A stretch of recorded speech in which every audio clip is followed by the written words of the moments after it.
I try to find the positive in everything, and the budget, if you want to give some benefit to the government, it maintains the status quo, in effect. So it provides for our public offices and the functioning of government to continue.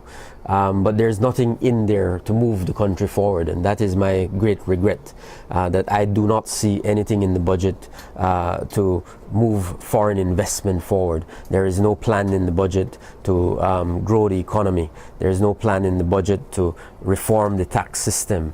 There is no plan in the budget to engage the productive sector, the agro-productive sector.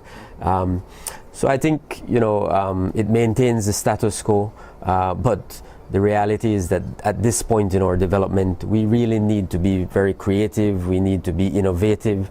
We need to be looking at new ways of trying to create and create economic growth, stimulate the Belizean economy.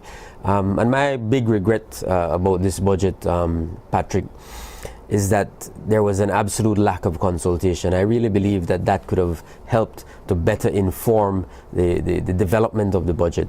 As a political party, we have made it our business to consult. We have had extensive meetings with the unions, with the church community, with the private sector. We have met with young youth leaders and student government leaders. We've met with the musicians and artists.